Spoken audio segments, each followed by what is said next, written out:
Chapter 44 Jon. Queen Celise descended upon Castle Black with her daughter and her daughter's fool, her serving girls and lady companions, and a retinue of knights, sworn swords, and men-at-arms 50 strong. Queen's men all, Jon Snow knew. They may attend Celise, but it is Melisandre they serve. The Red Priestess had warned him of their coming almost a day before the Raven arrived from Eastwatch with the same message. He met the Queen's party by the stables, accompanied by Satin, Bowen Marsh, and half a dozen guards in long black cloaks. It would never do to come before this queen without a retinue of his own, if half of what they said of her was true. She might mistake him for a stable boy and hand him the reins of her horse. The Snows had finally moved off to the south and given them a respite. There was even a hint of warmth in the air as Jon Snow took a knee before this Southron queen. "Your Grace, Castle Black welcomes you and yours." Queen Celise looked down at him. "My thanks. Please escort me to your Lord Commander." "My brothers chose me for that honor. I am Jon Snow." "You? They said you were young, but—" Queen Celise's face was pinched and pale. She wore a crown of red gold with points in the shape of flames, a twin to that worn by Stannis. "You may rise, Lord Snow. This is my daughter Shireen." "Princess." Jon inclined his head. Shireen was a homely child, made even uglier by the grayscale that had left her neck and part of her cheeks stiff and gray and cracked. "My brothers and I are at your service," he told the girl. Shireen reddened. "Thank you, my lord." "I believe you are acquainted with my kinsman, Sir Axel Florent," the queen went on. "Only by Raven. And report." The letters he'd received from Eastwatch by the Sea had a deal to say of Axel Florent. Very little of it good. Sir Axel? Lord Snow. A stout man, Florent had short legs and a thick chest. Coarse hair covered his cheeks and jowls and poked from his ears and nostrils. "My loyal knights," Queen Celise went on, "Sir Narbert, Sir Benathon, Sir Bruce, Sir Patrick, Sir Dordan, Sir Malagorn, Sir Lambert, Sir Perkin." Each worthy bowed in turn. She did not trouble to name her fool, but the cowbells on his antlered hat and the motley tattooed across his puffy cheeks made him hard to overlook. Patchface. Cotter Pike's letters had made mention of him as well. Pike claimed he was a simpleton. Then the queen beckoned to another curious member of her entourage, a tall, gaunt stick of a man, his height accentuated by an outlandish three-tiered hat of purple felt. "And here we have the Honorable Tycho Nestoris, an emissary of the Iron Bank of Bravos, come to treat with his grace King Stannis." The banker doffed his hat and made a sweeping bow. "Lord Commander, I thank you and your brothers for your hospitality." He spoke the common tongue flawlessly, with only the slightest hint of accent. Half a foot taller than Jon, the Braavosi sported a beard as thin as a rope, sprouting from his chin and reaching almost to his waist. His robes were a somber purple, trimmed with ermine. A high, stiff collar framed his narrow face. "I hope we shall not inconvenience you too greatly." "Not at all, my lord. You are most welcome." More welcome than this queen, if truth be told. Cotter Pike had sent a raven ahead to advise them of the banker's coming. Jon Snow had thought of little since. Jon turned back to the queen. "The royal chambers in the king's tower have been prepared for your grace for so long as you wish to remain with us. This is our lord steward, Bowen Marsh. He will find quarters for your men." "How kind of you to make room for us." The queen's words were courteous enough, but her tone said, "It is no more than your duty, and you had best hope these quarters please me." "We will not be with you long, a few days at the most. It is our intent to press on to our new seat at the Nightfort as soon as we are rested. The journey from Eastwatch was wearisome." "As you say, your grace," said Jon. "You will be cold and hungry, I am sure. A hot meal awaits you in our common room." "Very good." The queen glanced about the yard. "First, though, We wish to consult with the Lady Melisandre. Of course, your grace. Her apartments are in the king's tower as well. This way, if you will. Queen Selyse nodded, took her daughter by the hand, and permitted him to lead them from the stables. Sir Axel, the Braavosi banker, and the rest of her party followed, like so many ducklings done up in wool and fur. Your grace, said Jon Snow, my builders have done all they can to make the night fort ready to receive you, yet much of it remains in ruins. It is a large castle, the largest on the wall, and we have only been able to restore a part of it. You might be more comfortable back at Eastwatch by the sea. Queen Selyse sniffed. We are done with Eastwatch. We did not like it there. A queen should be mistress beneath her own roof. We found your Cotter Pike to be an uncouth and unpleasant man, quarrelsome and miserly. You should hear what Cotter says of you. I am sorry for that, but I fear your grace will find conditions at the night fort even less to your liking. We speak of a fortress, not a palace, a grim place and cold, whereas Eastwatch is not safe. The queen put a hand on her daughter's shoulder. This is the king's true heir. Shireen will one day sit the Iron Throne and rule the 7 kingdoms. She must be kept from harm, and Eastwatch is where the attack will come. The night fort is the place my husband has chosen for our seat, and there we shall abide. Oh! An enormous shadow emerged from behind the shell of the Lord Commander's tower. Princess Shireen gave a shriek, and 3 of the queen's knights gasped in harmony. Another swore. 7 save us, he said, quite forgetting his new red god in his shock. Don't be afraid, Jon told them. There is no harm in him, your grace. This is 1-1. One weg, one dar, one. The giant's voice rumbled like a boulder crashing down a mountainside. He sank to his knees before them. Even kneeling, he loomed over them. Kneel, queen, little queen. Words that Leathers had taught him, no doubt. Princess Shireen's eyes went wide as dinner plates. He's a giant. A real true giant, like from the stories. But why does he talk so funny? He only knows a few words of the common tongue as yet, said Jon. In their own lands, giants speak the old tongue. Can I touch him? Best not, her mother warned. Look at him, a filthy creature. The queen turned her frown on Jon.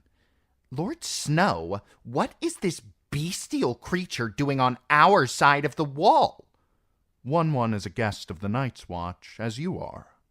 The queen did not like that answer, nor did her knights. Sir Axel grimaced in disgust. Sir Bruce gave a nervous titter. Sir Narbert said, I had been told all the giants were dead. Almost all. Ygritte wept for them. In the dark, the dead are dancing. Patchface shuffled his feet in a grotesque dance step. I know. Oh. At Eastwatch, someone had sewn him a motley cloak of beaver pelt, sheepskins, and rabbit fur. His hat sported antlers hung with bells and long brown flaps of squirrel fur that hung down over his ears. Every step he took set him to ringing. 1-1 gaped at him with fascination, but when the giant reached for him, the fool hopped back away, jingling. Oh no, oh no, oh no! That brought 1-1 lurching to his feet. The queen grabbed hold of Princess Shireen and pulled her back. Her knights reached for their swords, and Patchface reeled away in alarm, lost his footing, and plopped down on his arse in a snowdrift. 1-1 began to laugh. A giant's laughter could put to shame a dragon's roar. Patchface covered her ears, Princess Shireen pressed her face into her mother's furs, and the boldest of the queen's knights moved forward, steel in hand. Jon raised an arm to block his path. You do not want to anger him. Sheathe your steel, sir. Leathers, take 1-1 back to Hardin's. Eat now, 1-1? The giant asked. Eat now, Jon agreed. To Leathers, he said, I'll send out a bushel of vegetables for him and meat for you. Start a fire. Leathers grinned. I will, my lord, but Hardin's is bone cold. Perhaps my lord could send out some wine to warm us. For you, not him. One had never tasted wine until he came to Castle Black, but once he had taken a gigantic liking to it. Too much a liking. Jon had enough to contend with just now without adding a drunken giant to the mix. He turned back to the Queen's knights. My lord father used to say a man should never draw his sword unless he means to use it. Using it was my intent. The knight was clean-shaved and wind-burnt. Beneath a cloak of white fur he wore a cloth of silver surcoat emblazoned with a blue five-pointed star. I had been given to understand that the Night's Watch defended the realm against such monsters. No one mentioned keeping them as pets. Another bloody Southron fool. You are? Sir Patrick of King's Mountain, if it please my lord. I do not know how you observe guest right on your mountain, sir. In the north we hold it sacred. One is a guest here. Sir Patrick smiled. Tell me, Lord Commander, should the others turn up, do you mean to offer hospitality to them as well? The knight turned to his queen. Your Grace, that is the King's Tower there, if I am not mistaken. If I may have the honor? As you wish. The queen took his arm and swept past the men of the Night's Watch with never a second glance. Those flames on her crown are the warmest thing about her. Lord Tycho, Jon called. A moment, please. The Braavosi halted. No, lord, I. Only a simple servant of the Iron Bank of Braavos. Cotter Pike informs me that you came to Eastwatch with 3 ships, a galleass, a galley, and a cog. Just so, my lord. The crossing can be perilous in this season. One ship alone may founder, where 3 together may aid one another. The Iron Bank is always prudent in such matters. Perhaps before you leave we might have a quiet word? I am at your service, Lord Commander. And in Braavos we say that there is no time like the present. Will that suit? As good as any. Shall we repair to my solar, or would you like to see the top of the wall? The banker glanced up, to where the ice loomed vast and pale against the sky. I fear it will be bitter cold up top. That, and windy. You learn to walk well away from the edge. Men have been blown off. Still, the wall is like nothing else on earth. You may never have another chance to see it. No doubt I shall rue my caution upon my deathbed. But after a long day in the saddle, a warm room sounds preferable to me. My solar, then. Satin, some mulled wine, if you would. Jon's rooms behind the armory were quiet enough, if not especially warm. His fire had gone out some time ago. Satin was not as diligent in feeding it as Dolorous Ed had been. Mormont's raven greeted them with a shriek of, "Corn!" Jon hung up his cloak. You come seeking Stannis, is that correct? It is, my lord. Queen Selise has suggested that we might send word to Deepwood Motte by raven, to inform his grace that I await his pleasure at the Night Fort. The matter that I mean to put to him is too delicate to entrust to letters. A debt? What else could it be? His own debt, or his brother's? The banker pressed his fingers together. It would not be proper for me to discuss Lord Stannis's indebtedness or lack of same. As to King Robert, it was indeed our pleasure to assist his grace in his need. For as long as Robert lived, all was well. Now, however, the Iron Throne has ceased all repayment. Could the Lannisters truly be so foolish? You cannot mean to hold Stannis responsible for his brother's debts. The debts belong to the Iron Throne, Tycho declared, and whosoever sits on that chair must pay them. Since young King Tommen and his counselors have become so obdurate, We mean to broach the subject with King Stannis.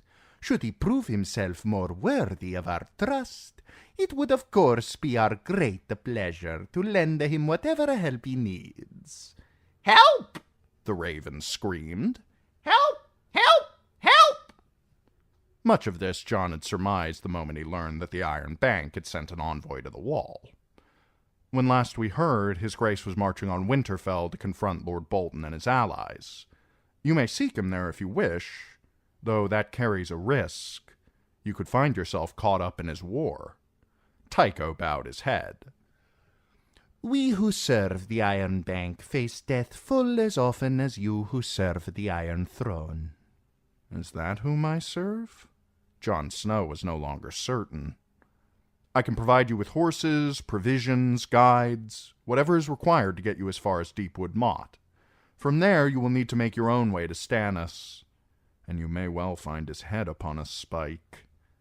There will be a price." "Price!" screamed Mormont's raven. "Price! Price!" "There is always a price, is there not?" The Braavosi smiled. "What does the Watcher require?" "Your ships, for a start, with their crews." "All three? How will I return to Braavos?" "I only need them for a single voyage." "A hazardous voyage, I assume. For a start, you said?" "We need a loan as well. Gold enough to keep us fed till spring, to buy food and hire ships to bring it to us." "Spring?" Tycho sighed. "It is not possible, my lord." What was it Stannis had said to him? "You haggle like a crone with a codfish, Lord Snow.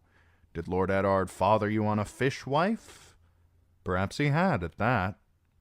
It took the better part of an hour before the impossible became possible, and another hour before they could agree on terms. The flagon of mulled wine that Satin delivered helped them settle the more nettlesome points.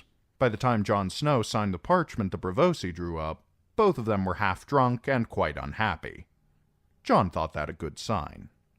The 3 Braavosi ships would bring the fleet at Eastwatch up to 11, including the Ibbenese whaler that Cotter Pike had commandeered on Jon's order, a trading galley out of Pentos similarly impressed, and 3 battered Lysene warships, remnants of Salador San's former fleet driven back north by the autumn storms.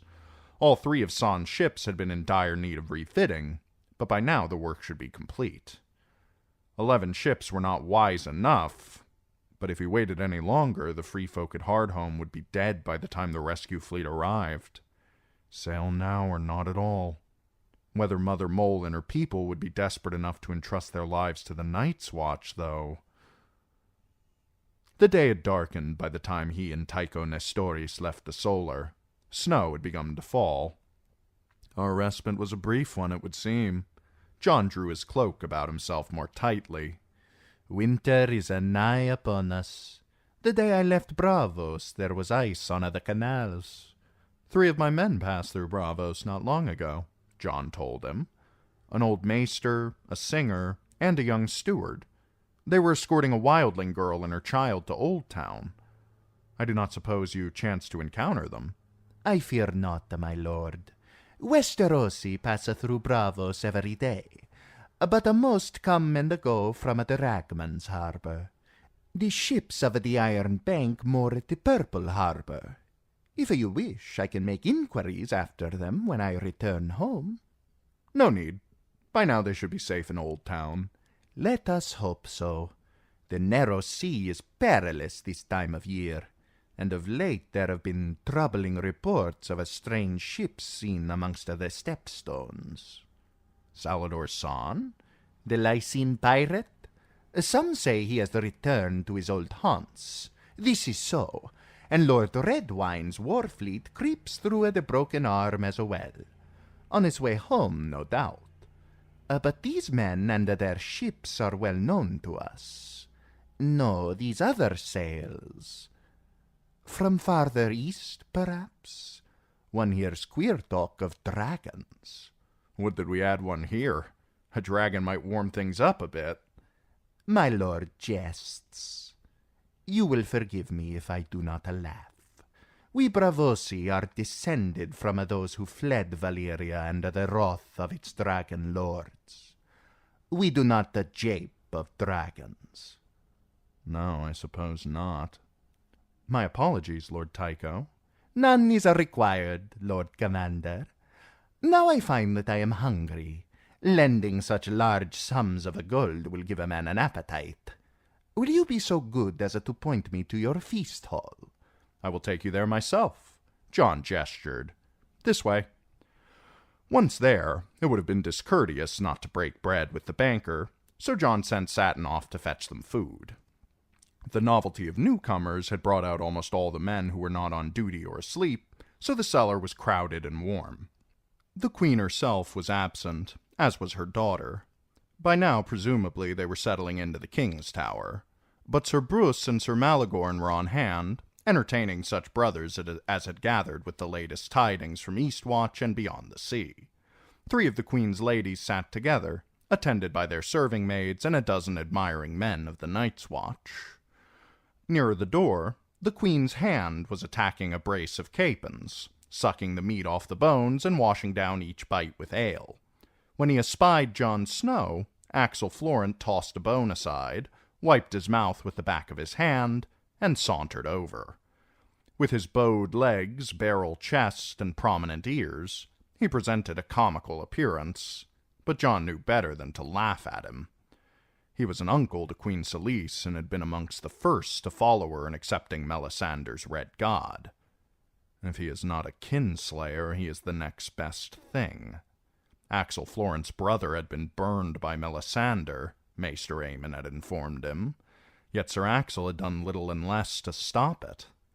What sort of man can stand by idly and watch his own brother being burned alive? "Nestoris," said Sir Axel, "and the Lord Commander, might I join you?" He lowered himself to the bench before they could reply. "Lord Snow, if I may ask, this wildling princess his grace King Stannis wrote of, where might she be, my lord?" Long leagues from here, John thought. If the gods are good, by now she has found Tormund Giantsbane. Val is the younger sister of Dalla, who was Mansurator's wife and mother to his son. King Stannis took Val and the child captive after Dalla died in childbed, but she is no princess, not as you mean it. Sir Axel shrugged. "Whatever she may be, at Eastwatch men claim the wench was fair. I'd like to see with mine own eyes. Some of these wildling women. Well, a man would need to turn them over to do his duty as a husband. If it please the Lord Commander, bring her out. Let us have a look." She is not a horse to be paraded for inspection, sir. "I promise not to count her teeth." Florent grinned. "Oh, never fear. I'll treat her with all the courtesy she is due." He knows I do not have her. A village has no secrets, and no more did Castle Black. Val's absence was not spoken of openly, but some men knew, and in the common hall at night the brothers talked. What has he heard? John wondered. How much does he believe?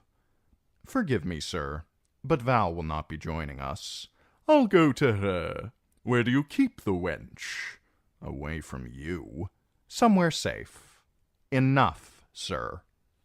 The knight's face grew flushed. "My lord, have you forgotten who I am?" His breath smelled of ale and onions. "Must I speak to the queen? A word from her grace, and I can have this wildling girl delivered naked to the hall for our inspection." That would be a pretty trick, even for a queen. The queen would never presume upon our hospitality, John said, hoping that was true. Now I fear I must take my leave, before I forget the duties of a host. Lord Tycho, pray excuse me. Yes, of course, the banker said. A pleasure. Outside, the snow was coming down more heavily. Across the yard, the king's tower had turned into a hulking shadow, the lights in its windows obscured by falling snow. Back in his solar, John found the old bear's raven perched on the back of the oak and leather chair behind the trestle table. The bird began to scream for food the moment he entered. John took a fistful of dried kernels from the sack by the door and scattered them on the floor, then claimed the chair. Tycho Nestoris had left behind a copy of their agreement. John read it over thrice. That was simple, he reflected. Simpler than I dared hope. Simpler than it should have been. It gave him an uneasy feeling. Braavosi coin would allow the Night's Watch to buy food from the south when their own stores ran short. Food enough to see them through the winter, however long it might prove to be. A long, hard winter will leave the watch so deep in debt that we will never climb out, John reminded himself. But when the choice is debt or death, best borrow. He did not have to like it, though. And come spring, when the time came to repay all that gold, he would like it even less. Tycho Nestoris had impressed him as cultured and courteous, but the Iron Bank of Braavos had a fearsome reputation when collecting debts. Each of the 9 free cities had its bank, and some had more than one, fighting over every coin like dogs over a bone. But the Iron Bank was richer and more powerful than all the rest combined. When princes defaulted on their debts to lesser banks, ruined bankers sold their wives and children into slavery and opened their own veins. When princes failed to repay the Iron Bank, new princes sprung up from nowhere and took their thrones. As poor plump Tommen may be about to learn. No doubt the Lannisters had good reason for refusing to honor King Robert's debts, but it was folly all the same. If Stannis was not too stiff-necked to accept their terms, the Braavosi would give him all the gold and silver he required, coin enough to buy 12 sellsword companies, to bribe 100 lords, to keep his men paid, fed, clothed, and armed. Unless Stannis is lying dead beneath the walls of Winterfell, he may just have won the Iron Throne. He wondered if Melisandre had seen that in her fires. Jon sat back, yawned, stretched. On the morrow he would draft orders for Cotter Pike. 11 ships to Hardhome. Bring back as many as you can. Women and children first. It was time they set sail. Should I go myself, though, or leave it to Cotter? The old bear had led arranging. Aye, and never returned. Jon closed his eyes, just for a moment, and woke, stiff as a board, with the old bear's raven muttering, "Snow! Snow!" and Mully shaking him. "My lord, you're wanted. Beg pardon, my lord, a girl's been found." A girl? Jon sat, rubbing the sleep from his eyes with the back of his hands. Val? Has Val returned? "Not Val, my lord. This side of the wall it were." Arya. Jon straightened. It had to be her. Girl! Screamed the raven. Girl! Girl!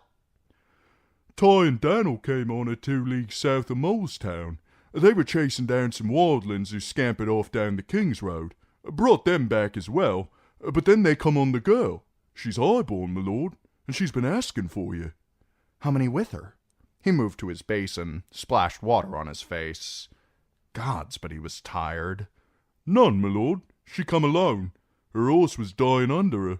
All skin and ribs it was, lame and lathered. They cut it loose and took the girl for questioning." A grey girl on a dying horse. Melisandre's fires had not lied, it would seem. But what had become of Mance Rayder and his spear wives? Where's the girl now? "Maester Aemon's chambers, my lord." The men of Castle Black still called it that, though by now the old maester should be warm and safe in Old Town. Girl was blue from the cold, shivering like all get out. So Ty wanted Clydas to have a look at her. That's good. Jon felt 15 years old again. Little sister. He rose and donned his cloak. The snow was still falling as he crossed the yard with Mully. A golden dawn was breaking in the east, but behind Lady Melisandre's window in the King's Tower a reddish light still flickered. Does she never sleep? What game are you playing, priestess? Did you have some other task for Mance? He wanted to believe it would be Arya. He wanted to see her face again, to smile at her and muss her hair, to tell her she was safe. She won't be safe, though. Winterfell is burned and broken, and there are no more safe places. He could not keep her here with him, no matter how much he might want to. The Wall was no place for a woman, much less a girl of noble birth. Nor was he about to turn her over to Stannis or Melisandre. The king would only want to marry her to one of his own men, Horp or Massey or Godry Giant Slayer, and the gods alone knew what use the Red Woman might want to make of her. The best solution he could see would mean dispatching her to Eastwatch and asking Cotter Pike to put her on a ship to some place across the sea, beyond the reach of all these quarrelsome kings. It would need to wait until the ships returned from Hardhome, to be sure. She could return to Braavos with Tycho Nestoris. Perhaps the Iron Bank could help find some noble family to foster her. Braavos was the nearest of the free cities, though, which made it both the best and the worst choice. Lorath or the port of Ibn might be safer. Wherever he might send her, though, Arya would need silver to support her, a roof above her head, someone to protect her. She was only a child. Maester Aemon's old chambers were so warm that the sudden cloud of steam when Mully pulled the door open was enough to blind the both of them. Within, a fresh fire was burning in the hearth, the logs crackling and spitting. Jon stepped over a puddle of damp clothing. "Snow! Snow! Snow!" the ravens called down from above. The girl was curled up near the fire, wrapped in a black woolen cloak 3 times her size and fast asleep. She looked enough like Arya to give him pause, but only for a moment. A tall, skinny, coltish girl, all legs and elbows. Her brown hair was woven in a thick braid and bound about with strips of leather. She had a long face, a pointy chin, small ears. But she was too old, far too old. This girl is almost of an age with me. Has she eaten? Jon asked Mully.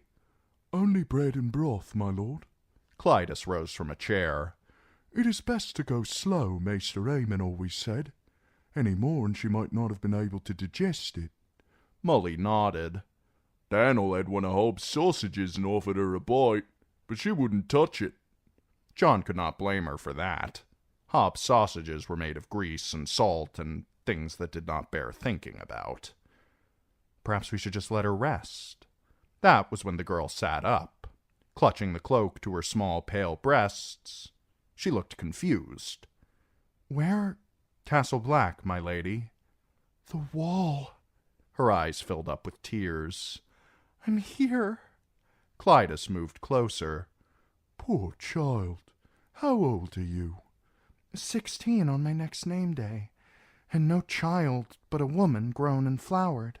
She yawned, covered her mouth with the cloak. One bare knee peeked through its folds. You do not wear a chain. Are you a maester? No, said Clydas, but I have served one. She does look a bit like Arya, Jon thought. Starved and skinny, but her hair's the same color, and her eyes. I am told you have been asking after me. I am Jon Snow. The girl tossed her braid back. My house and yours are bound in blood and honor. Hear me, kinsman. My uncle Cregon is hard upon my trail. You must not let him take me back to Carhold. Jon was staring. I know this girl. There was something about her eyes, the way she held herself, the way she talked. For a moment the memory eluded him, then it came. Alice Karstark. That brought the ghost of a smile to her lips. I was not sure you would remember. I was 6 the last time you saw me. You came to Winterfell with your father. The father Robb beheaded. I don't recall what for. She blushed. So I could meet your brother. Oh, there was some other pretext, but that was the real reason. I was almost of an age with Robb, and my father thought we might make a match. There was a feast. I danced with you and your brother both. He was very courteous and said that I danced beautifully. You were sullen. My father said that was to be expected in a bastard. I remember. It was only half a lie. You're still a little sullen, the girl said. But I will forgive you if you will save me from my uncle. Your uncle? Would that be Lord Arnulf? He is no lord, Alice said scornfully. My brother Harry is the rightful lord, and by law I am his heir. A daughter comes before an uncle. Uncle Arnulf is only Castellan. He's my great-uncle, actually, my father's uncle. Cregon is his son. I suppose that makes him a cousin, but we always called him uncle. Now they mean to make me call him husband. She made a fist. Before the war, I was betrothed to Darren Hornwood. We were only waiting till I flowered to be wed, but the Kingslayer killed Darren in the Whispering Wood. My father wrote that he would find some Southron lord to wed me, but he never did. Your brother Rob cut off his head for killing Lannisters. Her mouth twisted. I thought the whole reason they marched south was to kill some Lannisters. It was not so simple as that. Lord Karstark slew 2 prisoners, my lady. Unarmed boys, squires in a cell. The girl did not seem surprised. My father never bellowed like the great Jon, but he was no less dangerous in his wrath. He is dead now, too, though. So is your brother. But you and I are here, still living. Is there blood feud between us, Lord Snow? When a man takes the black, he puts his feuds behind him. The Night's Watch has no quarrel with Carhold, nor with you. Good. I was afraid. I begged my father to leave one of my brothers as Castellan, but none of them wished to miss the glory and ransoms to be won in the south. Now Tor and Ed are dead. Harry was a prisoner at Maidenpool when last we heard, but that was almost a year ago. He may be dead as well. I did not know where else to turn but to the last son of Eddard Stark. Why not the king? Carhold declared for Stannis. My uncle declared for Stannis, in hopes it might provoke the Lannisters to take poor Harry's head. Should my brother die, Carhold should pass to me, but my uncles want my birthright for their own. Once Cregon gets a child by me, they won't need me anymore. He's buried 2 wives already. She rubbed away a tear angrily, the way Arya might have done it. Will you help me? Marriages and inheritance are matters for the king, my lady. I will write to Stannis on your behalf, but... Alice Karstark laughed. But it was the laughter of despair. Right, but do not look for a reply. Stannis will be dead before he gets your message. My uncle will see to that. What do you mean? Arnulf is rushing to Winterfell, 'tis true, but only so he might put his dagger in your king's back. He cast his lot with Roose Bolton long ago, for gold, the promise of a pardon, and poor Harry's head. Lord Stannis is marching to a slaughter, so he cannot help me, and would not even if he could. Alice knelt before him, clutching the black cloak. You are my only hope, Lord Snow. In your father's name, I beg you, protect me.